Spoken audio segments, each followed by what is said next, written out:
अपने राजस्थान के विकास पुरुष हमारे सम्माननीय मुख्यमंत्री आदरणीय भजनलाल जी शर्मा साहब, सम्माननीय उप मुख्यमंत्री आदरणीय दिया कुमारी जी, सम्माननीय उप मुख्यमंत्री आदरणीय प्रेमचंद जी बैरवा साहब, आदरणीय राज्यवर्धन सिंह जी, आदरणीय अशोक जी परनामी साहब, आदरणीय अरुण जी चतुर्वेदी साहब, आदरणीय अमित गोयल जी, आदरणीय नाहर सिंह जी जोधा और आदरणीय गोपाल जी शर्मा, आदरणीय वर्मा जी, आदरणीय महाराज बाल मुकुंद जी और यहाँ विराजमान समस्त पार्टी के पदाधिकारी गण, माफ करना मैं क्योंकि आदरणीय दिया कुमारी जी को जल्दी जाना भी है, कहीं कार्यक्रम उनका निर्धारित है, इसलिए मैं संक्षेप में ही बोलूंगा। वैसे तो जिलाध्यक्ष जी ने भी और संचालक जी ने भी कहा कि विस्तार से बोलो, लेकिन विस्तार से तो आदरणीय मुख्यमंत्री जी बोलेंगे, मुझे तो संक्षेप में कुछ निवेदन आप सबके सामने करना है। अपन सब जिनका हमेशा स्मरण करते हैं, जिन्होंने भारतीय जनसंघ की स्थापना की, आदरणीय डॉक्टर श्यामा प्रसाद मुखर्जी के बारे में बहुत कुछ अपने साहित्य में भी उपलब्ध है और आप सब ने भी निश्चित रूप से, मैं सोचता हूं यहाँ जितने भी लोग बैठे हैं वो सब उनके जीवन के बारे में बहुत कुछ जानते हैं। ये आप सब जानते हैं कि 6 जुलाई को 1901 में उनका जन्म हुआ था, लेकिन वो बचपन से ही बहुत मेधावी थे, बहुत तेज तरार, होशियार थे, पढ़ने लिखने में भी बहुत तेज थे। पारिवारिक पृष्ठभूमि भी उनकी एक आंदोलन की थी, उनके पिताजी भी आंदोलन में तल्लीन रहे, उस समय देश को आजाद करवाने में उन्होंने बहुत बड़ी भूमिका निभाई थी। उनकी माताजी भी संघर्षशील थी। ये बचपन से ही उनको संस्कार इस प्रकार के मिले। फिर आपको पता है कि बहुत कम उम्र में ही 1923 में ही वो LLB कर दी, LLM कर दी और 1927 में तो बैरिस्टर बन गए और 32 में वो मतलब वाइस चांसलर बन गए कलकत्ता यूनिवर्सिटी के। हाँ, यानी दुनिया में सबसे कम उम्र के vice chancellor doctor Shyama Prasad Mukherjee रहे कि उस उम्र में ही वो वाइस चांसलर बन गए। और यही नहीं, वो 34 में चुनाव जीत करके और विधायक भी बन गए। और विधायक बन करके, और जब उनको लगा, बंग भंग का एक आंदोलन चला था, बहुत बड़ा आंदोलन चला था, आपको पता होगा, कई लोगों को पता है, जिन्होंने इतिहास पढ़ा है उनको जानकारी है कि बहुत बड़ा एक आंदोलन चला था। उन्होंने उसमें उस आंदोलन का विरोध किया कि बंगाल को तोड़ा नहीं जाना चाहिए, वहां से हिंदुओं का पलायन नहीं होने देना चाहिए, वहां से हिंदुओं को मार मार के भगाने का जो एक षड्यंत्र चल रहा था उसके विरोध में उन्होंने और विधानसभा से त्यागपत्र दे दी। उसके बाद वो फिर चुनाव जीते निर्दलीय, और निर्दलीय चुनाव जीत करके और लीडर ऑफ अपोजिशन बन गए 1936 में। और 36 से लेकर 38 तक वो संघर्ष करते रहे। और ये सब अपन जानते हैं कि फिर उसके बाद में उस आंदोलन में वो शरीक हो गए। देश को आजाद करवाने में उनकी महती भूमिका थी और उस समय देश को आजाद कराने के लिए कई प्रकार के प्रयास चलते रहे। एक शांतिपूर्वक तरीके से आंदोलन चल रहा था और दूसरे एक क्रांतिकारी आंदोलन भी चल रहे थे। तो क्रांतिकारी भी बहुत बड़ा एक संघर्ष कर रहे थे। उस समय अंग्रेजों को परेशान करने में क्रांतिकारियों ने कोई कसर नहीं छोड़ी, मजबूर कर दिया कि वो इस देश को छोड़ करके चले जाएं। इस प्रकार की स्थिति बनी। 1942 में जब द्वितीय विश्व युद्ध हुआ, जब नेताजी सुभाष चंद्र बोस, वो भी बंगाल के ही थे, उन्होंने आजाद हिंद फौज की स्थापना करी, तो डॉक्टर श्यामा प्रसाद मुखर्जी ने यह प्रयास किया कि उसको समर्थन दिया जाना चाहिए और हम उनके साथ में खड़े रहें। लेकिन उस समय की देश में जो नेतृत्व और कर रहे थे क्रांतिकारी और दूसरे शांतिपूर्वक आंदोलन करने वाले, उन्होंने उस समय सुभाष जी का समर्थन नहीं किया। ये अपन सब जानते हैं, इतिहास इस बात का गवाह है। मैं लंबी चौड़ी बात उसके बारे में नहीं कहूंगा, क्योंकि आप सब ने ये सब पढ़ा है, आप सब जानते हैं कि द्वितीय विश्व युद्ध के अंदर क्या स्थिति बनी थी, किस प्रकार की स्थितियां बनी थी। जापान, जर्मनी, जहां पर नेताजी सुभाष चंद्र बोस ने आजाद हिंद फौज की स्थापना करी और वहां पर उनको फंडिंग करने का काम बंगाल से ज्यादातर हुआ करता था और ये अपन सब इस बात से वाकिफ हैं। उसके बाद में 1948 में वो फिर सांसद बने, कलकत्ता से सांसद बने और सांसद बनकर के हिंदुस्तान की सरकार में, जवाहरलाल नेहरू जी की सरकार में वो उद्योग, कॉमर्स, इसके मंत्री भी बने। मंत्री बनकर के भी वो जो उनको लगता था कि क्या हो रहा है इस देश के अंदर, इस देश में जब देश आजाद हो गया और आजाद होने के बाद में हमारी संस्कृति को समाप्त करने का एक षड्यंत्र चल रहा है। हमारी जो संस्कृति के जो भी सांस्कृतिक धरोहर है उसको समाप्त करने का षड्यंत्र चल रहा है, तो उनको ये रास नहीं आया। आपको पता है कि उन्हीं दिनों में और महात्मा गांधी जी की हत्या हुई थी। महात्मा गांधी जी की हत्या के बाद जो परिस्थितियां बनी, कई संगठनों पर प्रतिबंध लगा दिए, लेकिन फिर बाद में सुप्रीम कोर्ट ने वो सारे और जो निर्दोष थे उनको बरी किया, जो दोषी थे उनको दंडित किया और वो न्याय प्रक्रिया चलती रही। न्यायिक कार्य में जो कुछ भी निर्णय होना था, न्यायोचित निर्णय हुए। उसके बाद में फिर वो सरकार में काम करते रहे। काम करते करते भी उनको लगा कि ये एक तुष्टीकरण इस प्रकार का हो रहा है, इस तुष्टीकरण को और मिटाने के लिए एक रूप हमारा समाज बने, समाज को समान न्याय मिले, समाज को विकास का समान अवसर मिलना चाहिए, इस दिशा में वो हमेशा सोचा करते थे। वो ये प्रयास करते थे कि जिस प्रकार की व्यवस्था मुझे चाहिए उस प्रकार की व्यवस्था अंतिम छोर के व्यक्ति को भी चाहिए। वो इसके लगातार प्रयास करते रहे और प्रयास करते करते उनको लगा कि कांग्रेस में रहते हुए जवाहरलाल नेहरू जी के नेतृत्व में ये संभव नहीं है। एक ऐसा तो कोई राजनीतिक संगठन भी चाहिए जो संपूर्ण समाज की, सर्व समाज की बात, सर्व समाज की पीड़ा और अपने संसद के अंदर रखे और जो कानून बने वो सर्व समाज के लिए बनना चाहिए। समाज के सभी वर्गों के उत्थान के निमित्त कानून बने। किसी एक व्यक्ति के साथ भेदभाव करेंगे तो दूसरे व्यक्ति के साथ पीड़ा होगी और आपस में प्रेम भाईचारा नहीं रहेगा। ये हम सबको पता है कि उस समय एक कबायली आक्रमण हुआ था। कबायली आक्रमण हुआ था कि कश्मीर को जब अंग्रेज हिंदुस्तान छोड़ करके गए थे तो हिंदुस्तान की रियासतों को उन्होंने स्वतंत्र कर दिया। सभी रियासतों के जो राजा, महाराजा, नवाब जो कुछ भी थे उनको कह दिया कि आप आजाद हो, आपकी इच्छा है तो हिंदुस्तान में रहो, आपकी इच्छा है तो आप पाकिस्तान में रहो, आपकी इच्छा है तो आप स्वतंत्र रहो।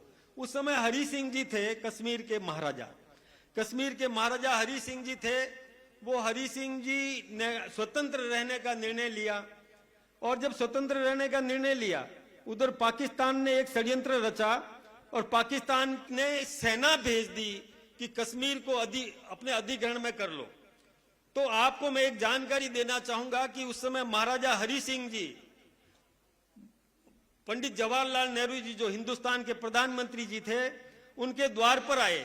वहां आकर के उन्होंने और बार बार रिक्वेस्ट भेजी, प्रार्थना भेजी कि मैं आपसे बात करना चाहता हूं, मैं हिंदुस्तान में अपना विलय करना चाहता हूं। लेकिन जवाहरलाल जी नेहरू ने उनको अनुमति नहीं दी, मिलने का समय नहीं दिया। मिलने का समय नहीं दिया। 3 दिन वो यहां पर बैठे रहे, लेकिन 3 दिन में कबायली काफी अंदर घुस गए थे, कश्मीर के अंदर काफी अंदर तक घुस गए थे और अंदर तक घुस करके कश्मीर का जो आज आजाद कश्मीर नाम दिया जाता है, जिसको आजाद कश्मीर कहते हैं, जो पाकिस्तान के ऑक्यूपाइड है, जो पाकिस्तान के कब्जे में है, उसको उन्होंने अपने अधिग्रहण में ले लिया। श्यामा प्रसाद मुखर्जी को यह कतई पसंद नहीं आया। उन्होंने जवाहरलाल नेहरू जी से कहा, बार बार कहा कि आप महाराजा हरि सिंह जी से बात कीजिए, कश्मीर को वो भारत में विलय करना चाहते हैं, आप क्यों नहीं उनको समय दे रहे हैं। लेकिन जवाहरलाल जी नेहरू का शेख अब्दुल्ला से बहुत निकट का रिश्ता था, बहुत निकट की मित्रता थी और मित्रता के कारण से वो शेख अब्दुल्ला को और वहां का वजीर आजम कहते थे। वजीर आजम का मतलब होता है प्रधानमंत्री। तो उसको नाम दिया वजीर आजम, शेख अब्दुल्ला को वजीर आजम नाम दिया। और बाद में फिर हरि सिंह जी से बात करी। जब तक हरि सिंह जी से बात करी, हमारे आपको मालूम है सरदार वल्लभ भाई पटेल का बहुत दबाव बना। उन्होंने कहा कि मैं त्याग पत्र देता हूं, यदि आप हरि सिंह जी से बात नहीं करते हो तो मुझे भी ये त्याग करना पड़ेगा। लेकिन जब उन्होंने और उसको बाद में मिलने का समय दे दिया, जब मिलने का समय दिया तो ये कश्मीर, आधा जो कश्मीर है वो हिंदुस्तान का हिस्सा रहा और आधा कश्मीर जो पाकिस्तान ऑक्यूपाइड बन गया। ये उस समय के तत्कालीन नेतृत्व की बहुत बड़ी त्रुटि थी।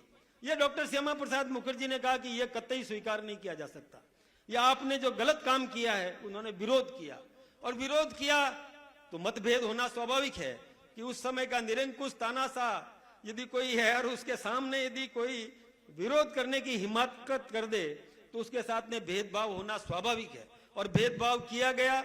उस भेदभाव को डॉक्टर श्यामा प्रसाद मुखर्जी बर्दाश्त नहीं कर सकते थे। उन्होंने कांग्रेस से त्याग पत्र दे दिया, उन्होंने और उद्योग मंत्री पद से भी त्याग पत्र दे दिया। त्याग पत्र देने के बाद में और वो आए कि अब ऐसा राष्ट्रवादी संगठन कौन है जिसके साथ मैं मिल करके हिंदुस्तान में राष्ट्र भक्ति पैदा कर सकूं, राष्ट्रीय सांस्कृतिक राष्ट्रवाद पैदा कर सकूं, तो मुझे किसके साथ जुड़ना चाहिए। तो वो संयोगवश उस समय दीनदयाल जी उपाध्याय थे और उनके पास में गए, अटल बिहारी वाजपेयी जी थे, उनसे संपर्क किया और संपर्क करके परम पूजनीय गुरु गोलवलकर जी के संपर्क में आए। और गुरु जी ने कहा कि बोले यदि आप आगे बढ़ते हो, आप कोई भी राजनीतिक दल की स्थापना करते हो तो हम आपको कुछ कार्यकर्ता दे सकते हैं, हम राजनीति में नहीं आएंगे। संघ ने स्पष्ट रूप से कहा कि हम राजनीतिक संगठन नहीं है, हम शुद्ध रूप से एक सांस्कृतिक धार्मिक संगठन है, लेकिन राजनीति में भी इस सर्व समाज की बात रखने वाला कोई ना कोई राजनीतिक दल चाहिए। तो इसके लिए उन्होंने और सहमति दी। अटल बिहारी वाजपेयी जी उस समय प्रचारक थे, दीनदयाल जी उपाध्याय उस समय प्रचारक थे, लेकिन इनके मन में इस प्रकार का भाव था कि राजनीति के अंदर एक शुद्धिकरण होना चाहिए और इस प्रकार की एक राजनीतिक दल को तैयार करने की जरूरत है। तब और उन्होंने गुरुजी गोलवलकर जी के और मार्गदर्शन में और अटल जी और अडवाणी जी, अटल जी और अपने दीनदयाल जी उपाध्याय, उनको श्यामा प्रसाद मुखर्जी को सौंप दिया। और भी बलराज मधोक थे, उनको भी दिया। ऐसे करके 5 लोग हमारे संघ के स्वयंसेवक उनमें दिए और वो उनके श्यामा प्रसाद मुखर्जी के साथ में जुड़े और जुड़ करके भारतीय जनसंघ की स्थापना की। जब भारतीय जनसंघ की स्थापना की उस समय हमारे 3 सांसद जीत करके आए थे और हमारे जो संयुक्त रूप से 23 कुल मिलाकर के विधायक उस समय पहली बार के चुनाव में जीत करके आए। और उसके बाद ये संगठन निरंतर प्रगति करता रहा, जगह जगह अपना एक वजूद कायम करता रहा। राजनीतिक क्षेत्र में भी भारतीय जनसंघ आगे बढ़ने लगा। लेकिन उस समय कश्मीर में एक कानून लगा दिया था। कश्मीर में इनर लाइन परमिट था और इनर लाइन परमिट का मतलब है कि कश्मीर में आप घुस नहीं सकते, कश्मीर में आप जाकर के रह नहीं सकते बिना अनुमति के, यानी यहां से आप अनुमति लो भारत सरकार से। उसके बाद एक प्रकार का वीजा टाइप का एक कानून था कि आपका कश्मीर का वजीर आजम यानी कश्मीर का मुख्यमंत्री, वो प्रधानमंत्री, उसको प्रधानमंत्री नाम दिया गया था, वो अनुमति दे तो आप कश्मीर में प्रवेश कर सकते हैं। डॉक्टर श्यामा प्रसाद मुखर्जी ने कहा कि यह ठीक बात नहीं है। कश्मीर में एक अलग कानून था, कश्मीर का एक झंडा अलग था जिसमें हरा और वो चांद और ऐसा लगा करके वो झंडा था। तो श्यामा प्रसाद मुखर्जी ने कहा कि जब कश्मीर का हिंदुस्तान में विलय हो गया तो विलय होने के बाद में ये 2 कानून नहीं चल सकते। आप कश्मीर का झंडा अलग है, कश्मीर का कानून अलग है। आपको पता होगा कि अभी अपने में से कई वकील लोग यहाँ पर बैठे होंगे, बैरिस्टर बैठे होंगे, उनको पता है कि सुप्रीम कोर्ट भी कोई फैसला देता है तो अंत में एक लाइन लिखी जाती थी कि कश्मीर को छोड़कर शेष भारत में लागू। यह लिखा जाता था उसमें कि कश्मीर को छोड़ करके, तो फिर कश्मीर भारत का अविभाज्य अंग है, तो कश्मीर को छोड़ करके यह कानून सुप्रीम कोर्ट में भी था। यह अभी भी हटा है, नरेंद्र भाई मोदी जी ने हटाया है। उससे पहले तो यही था कि कश्मीर का कानून अलग, कश्मीर का मुख्यमंत्री को वजीर आजम यानी प्रधानमंत्री कहा जाता था, कश्मीर में झंडा अलग था तो डॉक्टर श्यामा प्रसाद मुखर्जी ने कहा कि एक देश में दो निशान, कि हिंदुस्तान का तो तिरंगा और कश्मीर का हरा झंडा, ये नहीं चलेगा।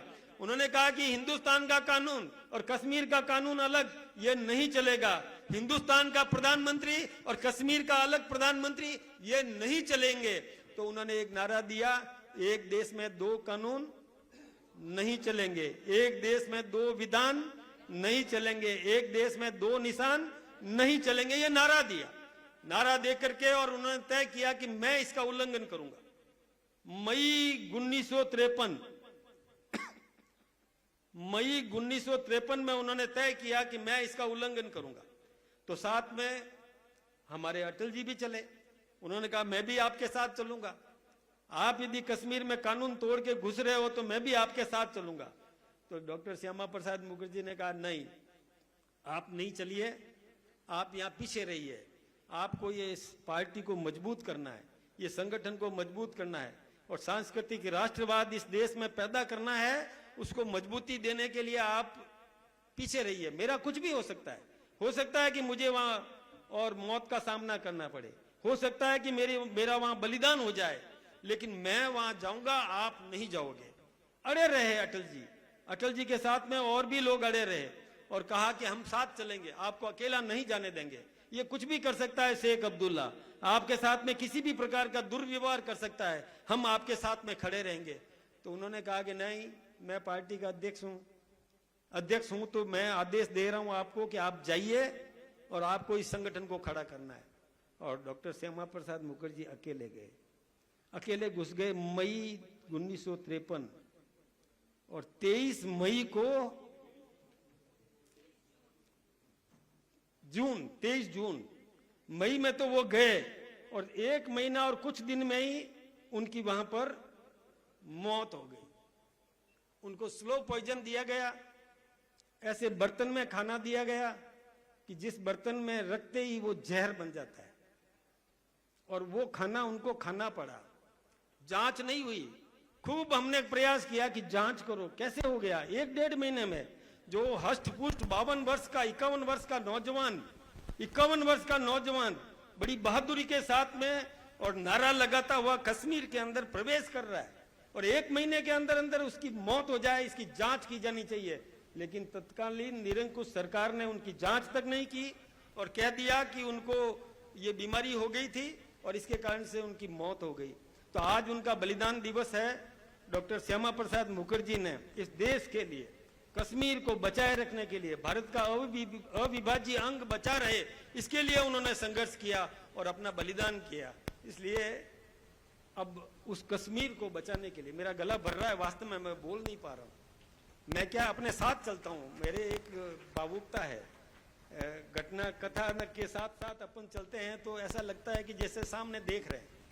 तो उसके बाद आज जिस पौधे को डॉक्टर श्यामा प्रसाद मुखर्जी ने खड़ा किया, जिस पौधे को अटल जी ने सींचा, आज नरेंद्र भाई मोदी जी देश के प्रधानमंत्री बने और उन्होंने उस कश्मीर को भारत का अविभाज्य अंग बनाया। आप सबका बहुत बहुत धन्यवाद।